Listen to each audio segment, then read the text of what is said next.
What's good, YouTube? It's your boy Leo coming to you guys with yet another video. I'm bringing this video talking to you guys about the night one draft, pretty much giving you guys my recap on the draft and talk about like where do I think a lot of these people that were drafted, what are some benefits of them being on the brand that they're on. Now, I will say night one for me personally was very underwhelming, only because it felt like they were hyping up the draft to be something monumental for a lot of these women and men going forward, and possibly starting up some new storylines and new directions for a lot of these guys going into the rest of this year and going into next year's WrestleMania as well. And I felt like it was underwhelming because a lot of the things that we did get seemed like we could spot happening from a mile away, especially with a lot of the guys being on the same brand and getting drafted to the same brand. We've only got a handful of people that were moved to a different show, and then we had maybe 3 NXT call-ups, and I was very underwhelmed in the sense of thinking that NXT would have been heavily more featured in the draft, possibly having people be having the option to be drafted to NXT, but it seemed like that is not the case. Now, I will say this. I know we only got 4 rounds in night 1, but I believe we're going to get more rounds on night 2. But in previous years, comment down below, let me know. In previous, haven't we had more rounds than 4? Because I'm pretty sure we've had 6 rounds prospectively on both nights of the draft in the previous years. Because I think we had 12 rounds altogether. Then we had some that were announced after the show, because I think we had some that are on Raw Talk and SmackDown Lowdown. I think we got some more picks, so we'll get into those as well. But I'm going over all the people that were picked and drafted last night and giving you guys my thoughts and opinions on a lot of these. I won't go over every single one, but I'll go over for the majority, some, and everything like that. But comment down below, let me know, what are your thoughts and your opinions on this draft so far? Are you guys underwhelmed? Are you guys excited? Who on night 1 was your favorite to be drafted? Who are you looking forward to the most being drafted on night 1, or what do you guys think is going to happen with some of these draft picks going forward? What is your overall excitement level? I would love to hear what you guys have to say in the comment section down below.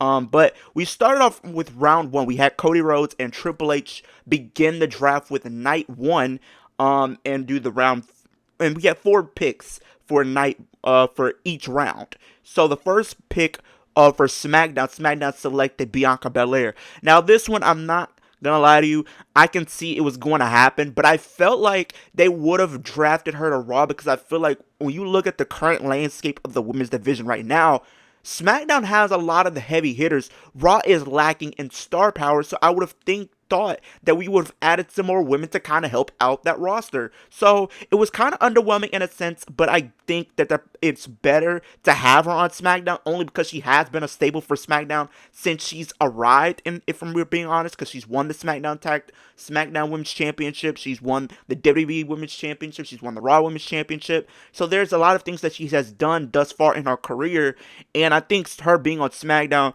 is probably going to be a safe pick long term. We will have to see, but it's kind of different, because I think what made a lot of the draft underwhelming is probably because of a lot of the people that are champions are protected to where they do not switch brands, which I felt like was a bad mistake, only because if they were not protected and they can move brands, it would have changed the whole entire landscape of the women's division as we know it. So I think Bianca would have been a great addition to Monday Night Raw, because it would have her the opportunity to do fresh feuds, because I know that they want to probably do her and Rhea Ripley at some point, which is going to be a big money match, don't get me wrong, and I feel like there's still some matches that she has on SmackDown that she can do. She could still have that match with Jade Cargill, which they're probably going to be teasing in the next couple of months. You have Charlotte Flair, so you're gonna probably have her on SmackDown, because you had Andrade, which we'll get to later, but you're probably going to have Charlotte on that brand too, because wherever Andrade goes, I feel like Charlotte will be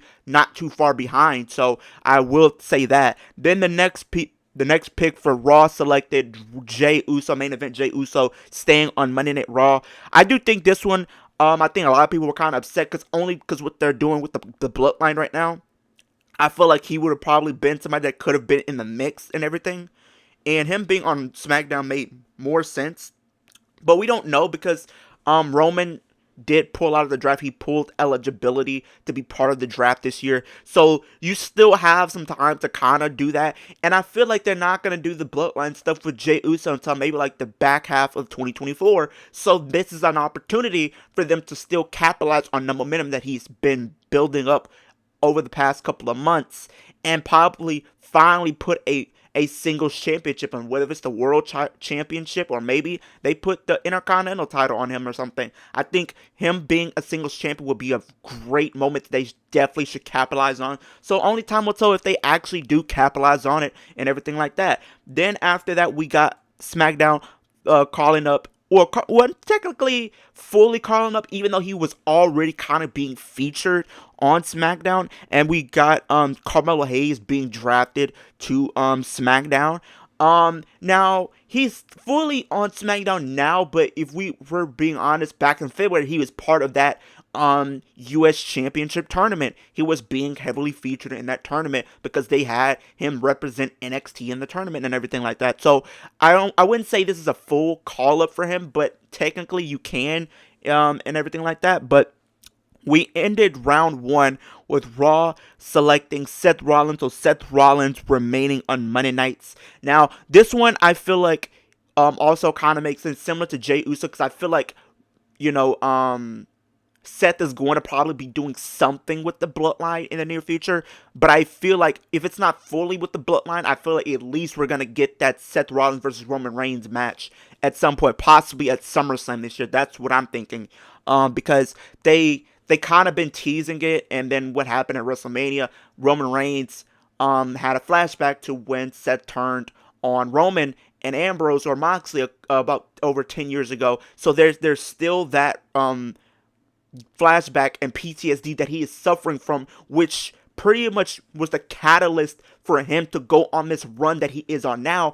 And Rollins alluded to it because he said that, you know, I'm the reason that he's become the man that he is now, but he is sorry for the monster that he has become. He told that to Cody in their lead up to WrestleMania. So now with, you know, Roman taking us out the ball to hit Seth Rollins with that chair, that is going to come into play at some point in the near future going into SummerSlam this year. And I do think we're finally going to get that match between the two. So I do think that is what we're going to be possibly getting. Maybe I'm wrong. Maybe I'm looking at it the wrong way.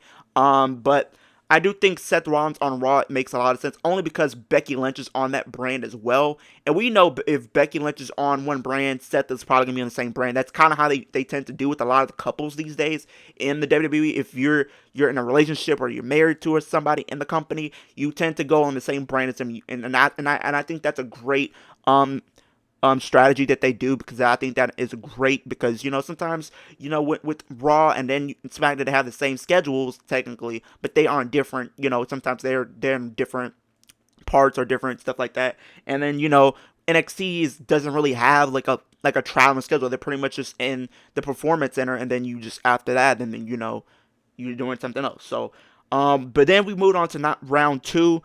Round two, we start off with Randy Orton being drafted SmackDown, remaining on SmackDown. I think that was a great pick, because what we've seen later in the show. So I do think that they're going to be leading to something, hopefully, in the near future. We will have to see, because he did come down to aid Kevin Owens after he was attacked by Solo and Tama Tonga, which we did get confirmation that this will lead to those two having a tag match at Backlash, which I think is going to be a decent match nonetheless. Then we move on to Braun Breaker move. This is the first move that we've had from SmackDown to Raw, because earlier this year, Braun Breaker signed to SmackDown, and then we had him be moved over to Monday Night Raw, which I think is going to be a good pick for him, because it gives him more time to have more fleshed out matches and not really just these squash matches that he's been getting as of late, and everything like that. So this is a great move for them and for him as well, because he can have some great matches over there. He can have I feel like he can feud with the Judgment Day if you want him to. He can have a great match with Sami Zayn. Him versus Chad could be good. Him versus Bronson Reed. I think those are some great matches that they could be doing if they decide to. So I do think those are some good matches that they could be lined up. And then we had the next move from Raw to SmackDown. We had Nia Jax be removed. And then later in the show, she got involved with the women's title picture, so you can already see what they're setting up, because we already know Bayley is going to be defending the women's championship in a triple threat at Backlash against Naomi and Tiffany Stratton. And then it looks like after that, we will probably be going into a program between Bayley and Nia Jax. And we concluded round 2 of the draft, remaining on Raw and being drafted to Raw, Liv Morgan. This one makes all the sense in the world, only because they're probably going to be setting up a feud between her and Becky in the near future, possibly in time, maybe for Backlash. I don't know. I know people have been throwing that around, that idea. If not Backlash, possibly Queen of the Ring or something like that. And then, or if they don't want to do Queen of the Ring, maybe they just have her in the Queen of the Ring tournament and stuff like that, and you just set up something for Clash at the Castle. But then we kick off round 3 with LA Knight remaining on SmackDown. I think this one makes a lot of sense, only because he's still in this feud with AJ. And I think long term it is to have this feud between him and Logan Paul for the U.S. Championship, so I'm excited for that. Then we have, remaining on Raw, we have Ricochet. He's been getting a push as of late, and congratulations to Ricochet. He is the inaugural WWE Speed Champion, defeating Johnny Gargano to become the champion, so go shout out to him. SmackDown selected next, remaining on SmackDown, the Bloodline consisting of Solo, Tama Tonga, and Paul Heyman. And we concluded that round with Monday Night Raw selecting Sheamus. So Sheamus is moving from SmackDown to Raw. That was a great pickup for them, because he can finally finish his story going after that Intercontinental Championship. So that is a great move for them. And then we kick off the next round, of the final round for round 4, which was Raw picking up Chad Gable, and the Alpha Academy consisting of Maxine Dupree, Akira Tozawa, and Otis. So you're going to be continuing that story. Next, SmackDown has selected AJ Styles, so he's remaining on SmackDown as well. Raw selected, moving up from NXT, shockingly, I wasn't expecting, Kiana James. This one was very shocking to me, only because she just started a tag team with Izzy Dame about 2 months ago, so I was very shocked that they did that. And honestly, I thought she was going to stay in NXT for a little while longer, only because they just introduced that women's mid-card title for NXT, and I thought she would have been a great stable for that division. And then we concluded the draft, and we did get more picks on SmackDown Live, which we'll get into. But the final pick of the WWE draft for round 4 is Andrade moving from Raw to SmackDown. So a total of, how many moves did we get? 1, 2... 3, 4, 5, so probably about 5 moves, technically, on everything like that. And then on the SmackDown Lowdown, we did get more picks being drafted. We got Baron Corbin being moved up from NXT and going back to SmackDown, so I think that will be something interesting. I don't know if he's going to be a babyface, because he's been being more of a babyface as of late, and I would love to see what him as a babyface can be like on the main roster, because on his main roster run, he's never been a babyface, and he's only just turned babyface, so what are you going to do, turn him heel again? Hopefully not, but we'll see. Then we have Shayna Baszler remaining on Monday Night Raw. Honestly, I thought she was probably going to be moved to SmackDown, or maybe even NXT, only because she just showed up to NXT, so I maybe thought there would have been a move that they could have gone with, but we will see how that goes. I think they'll probably be building her and Zoe up as a tag team, maybe, to go after the tag titles. I'm not sure, but hopefully they do treat her better on Monday Night Raw. Then we have Cedric Alexander and Ashante the Adonis remaining on SmackDown. Now this one, I feel like I give a pass to, only because they haven't really been shown on SmackDown in like a tag team role or anything like that, because we just had Cedric be squashed in like 10 seconds to Braun Breaker, which was crazy, mind you, but you know, they're trying to build Braun Breaker being like this new Ryback type of character and everything like that. So they're probably going to have big plans for him and everything like that. So hopefully they do something with Cedric and Ashante. I think they can add something to the tag team division. I think they have something special to offer. So hopefully they do give them some time to kind of be able to come up with something interesting, because I think they could actually work as a tag team. Next, we have the next move from SmackDown to Raw. We have Alba Fyre and Isla Dawn this is a move that I think that they desperately needed, because now they have more time to kind of be used, because on SmackDown they weren't getting used much of it at all. So it makes all the sense in the world to kind of get them on Raw, because now they have more time to kind of be used and possibly be in storylines and feuds and stuff like that. So I'm very excited for them. Hopefully they have a great future, but it seems like they kind of been teasing a split just a little bit, because it seems like they're going to have Alba Fire kind of go off and do her own thing and be singles competitor, which we know she can be a great singles competitor considering her run that she had in NXT UK as being like NXT UK Women's Champ for like over 600 days. So you know she can actually, when given the green light, to do something great. Hopefully Isla Dawn can be able to do something interesting as well, but we will have to see. Then we have the OC of Luke Gallows, Carl Anderson, and Michin, or Mia Yim, remaining on SmackDown. I honestly thought they were going to go to NXT, because I think they kind of been doing something with Carl and Luke on NXT as a tag team, which I think would have been something interesting that they could have done. And then Mia Yim, she could have been a great addition to the main event scene for NXT, for the NXT Women's Championship, or you could slide her into the NXT North American Women's Championship. She would have been great for either division, because she adds a lot to either division, and I hope that they do something with her, because I do think she deserves a lot more than what she's been getting. Hopefully they do strike and actually give her something to work with and something she can sink her teeth into. Then we have Ivar remaining on Monday Night Raw. I think they're probably going to be doing something with him in the near future. Maybe he's going to get an Intercontinental title opportunity. Honestly, I know he's competing for the North American title on NXT next week. It seems we can already say he's not going to win, only because he just got drafted to Raw already. I would have loved to see him in NXT, because I think he would have been a great fit for NXT in all honesty, and everything like that. And then we concluded the draft, or like this is pretty much everything like that. And we had Zoe Stark remaining on Monday Night Raw. So those are the people that were drafted on night 1 of the draft.